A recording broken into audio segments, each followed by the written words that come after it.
Happy ending అనే cinema ఆహాలో stream అవుతుంది. ఈ సినిమా ఎలా ఉందో ఈ వీడియోలో తెలుసుకుందాం. ఈ లోపల వీడియోని లైక్ చేసి ఛానల్ని సబ్స్క్రైబ్ చేసుకోకపోతే సబ్స్క్రైబ్ కూడా చేసుకోండి. ఈ సినిమా అంతా చూసిన తర్వాత నాకైతే అస్సలు నచ్చలేదు.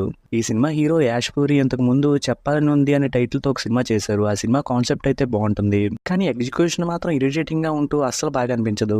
ఇంక ఈ సినిమా విషయంలో కూడా అలాగే జరిగింది అనిపించింది. ఈ సినిమా లైన్ కూడా బాగుంది. అదేంటంటే చిన్నప్పుడు హీరో ఒక బాబాని కెలకడం వల్ల ఆ బాబా హీరోని శపిస్తాడు. ఎలా అంటే హీరో ఎవరితో అయినా సెక్స్ చేయాలనుకుంటే వాళ్ళు చనిపోతారు. అప్పటి నుంచి హీరో జాగ్రత్తగా ఉంటాడు. అలాంటి హీరో లైఫ్ లోకి హీరోయిన్ ఎంటర్ అయిన తర్వాత ఏమన్నా అయిందా లేదా అనేది సినిమా. ఈ సినిమా ప్లాట్ బాగుంది. అలాగే సినిమాలో ఫస్ట్ 20 నిమిషాల్లో వచ్చే సీన్స్ కూడా ఇంట్రెస్టింగ్ అనిపించాయి. ఇంక సినిమాలో హీరో పెద్ద అయ్యాక పూర్తిగా కాన్సెప్ట్ అయితే పక్కన పెట్టేశారు. హీరోల మధ్య వచ్చే లవ్ ట్రాక్ అయితే చాలా రొటీన్ గా ఉంటుంది. హీరో కలిసినప్పుడు హీరోయిన్ కి మోటివేషన్ ఇవ్వడం, ఆ తర్వాత ఒకరి గురించి ఒకరు పాజిటివ్ గా మాట్లాడుకుని లవ్ లో పడిపోవడం, ఇలాంటి సీన్స్ అన్ని చాలా నీరసంగా ముందుకెళ్తాయి.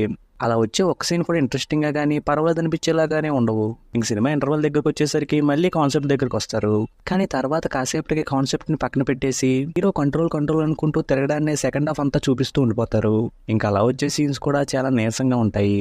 అసలు హీరోకి ఇలాంటి ప్రాబ్లం వచ్చిందని తెలుసుకున్నప్పుడు దాని సొల్యూషన్ గురించి వెతకడము కానీ, ఆ బాబా గురించి తెలుసుకోవడం కానీ, ఆ శాపం నిజమా కాదని తెలుసుకోవాలని కానీ అస్సలు ట్రై చేయడు. అలా ట్రై చేస్తూ వేరేదేదైనా చేసుకున్న సినిమా ఇంట్రెస్టింగ్ గా ఉంటుంది. ఇక సినిమా క్లైమాక్స్ లో రివీల్ అయ్యి ట్విస్ట్ అయితే గాలి తీసినట్టుగా అనిపించింది. ఇంకా దాన్ని కూడా సరిగ్గా హైలైట్ అయితే చేయలేదు. ఇంక సినిమాలో మెయిన్ లీడ్ గా చేసిన హీరో హీరోయిన్ల పర్ఫార్మెన్స్ అయితే బాగుంది. సినిమాలో సాంగ్స్ పర్వాలేదు అనిపించాయి, కానీ బ్యాక్గ్రౌండ్ స్కోర్ అయితే నాకు అంత బాగా అనిపించలేదు. ఫైనల్ గా ఈ సినిమాలో కాన్సెప్ట్ అయితే బాగుంది, కానీ ఎగ్జిక్యూషన్ విషయానికి వస్తే అసలు బాగా అనిపించలేదు.